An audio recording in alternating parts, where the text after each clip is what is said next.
My name is Lindsey Curnutte, and this is On Air with Heritage Action, where we break down in 5 minutes or less how you can get involved today in the fight for conservative values.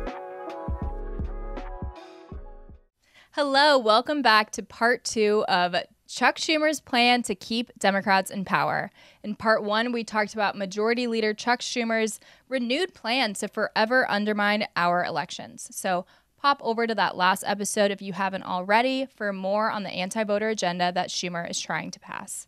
Like I mentioned last week, Schumer is setting a deadline of January 17th to pass those bills that take election power away from the states and put Washington bureaucrats in charge of our elections, which is really just going to rig the rules in his party's own favor. After that self-imposed deadline, he will move to change Senate rules to nuke the filibuster and destroy this long-standing rule for debate that requires 60 senators to end debate and move on to a vote for a final passage. With a nuked filibuster, Schumer and his far-left cronies can pass the legislation on their own, with just 50 senators plus Vice President Harris's ability to break the tie. Let's not forget, though, nuking the filibuster is the height of Democrat hypocrisy. In 2017, 27 sitting Democrat senators, plus the vice president, actually signed a letter to then Majority Leader McConnell urging him to protect the filibuster. Yes, you heard that right. Democrats wanted to keep the filibuster in just 2017. When they signed this letter, Republicans held the Senate. Republicans could have nuked the filibuster if they wanted to, but they didn't because they respect the Senate's long-standing procedure here. And they even knew that someday the shoe might be on the other foot. And sure enough, in 2021, the Senate Republicans found themselves in the minority. Democrats' hypocrisy goes even further back than 2017, though. In 2005, Schumer himself said, eliminating the filibuster would be a doomsday for democracy. The ideologues in the Senate want to turn what the founding fathers called the cooling saucer of democracy into the rubber stamp of dictatorship. We will not let them.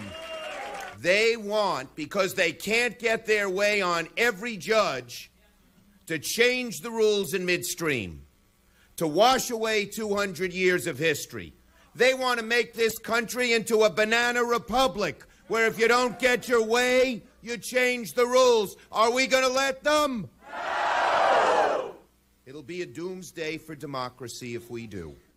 I think 2005 Schumer might want to talk to 2022 Schumer, though, because the truth is it's not about protecting democracy for him. It's about ensuring that he's never in the minority. Schumer is power hungry here, and nuking the filibuster, he can pass those anti-voter bills and rig the rules in his party's favor. He's not worried about what will happen when the shoe is on the other foot because it never will be. On Capitol Hill, our government relations team is hearing that 3 so-called moderate senators are in Manchin's ear right now. That's Senator Joe Manchin from West Virginia, and they're urging him to change the rules and nuke the filibuster. We've got Tim Kaine from Virginia, Angus King of Maine, and John Tester from Montana. And all 3 of those members signed that letter back in 2017 defending the filibuster, but now they want to deliver the final blow. Manchin is saying that he won't completely nuke the filibuster, but he is open to changes. These changes that would seriously gut minority rights. One proposal Manchin has suggested is to flip that filibuster around, so to speak. Currently, you need 60 senators present to end debate and proceed to a final vote. Manchin has suggested requiring 40 senators to be present in D.C. and vote to filibuster and continue debate. Now, we're all for making sure elected representatives show up and do their jobs, but you could see how some extenuating circumstances like a personal illness or a snowstorm out west could prevent or delay a few senators from showing up.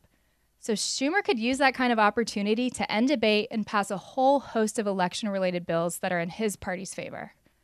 But make no mistake, weakening that filibuster to any degree is very dangerous territory. And like we talked about last time, after Schumer nukes the filibuster, he'll be free to pass all of these policies that basically strike down all of the gains that states have made to protect their own elections over the years. Voter ID, that would be gone. So that's why this is so important. Nuking the filibuster is a means to an end for Democrats. And that's the end of voter integrity laws that make sure your vote counts. So taking action this week, you've got to call your senators. You've got to tell them first to protect state election laws by preserving the filibuster. Go to heritageaction.com/action and find your senator's phone number there. We also have a suggested call script you can use when calling your senators. That's heritageaction.com/action. That's it for another episode of On Air with Heritage Action. Thank you for tuning in. Share this episode with your friends and be sure to follow us on Twitter, Facebook, Instagram, YouTube, and Rumble to stay in the know and up to date with Heritage Action.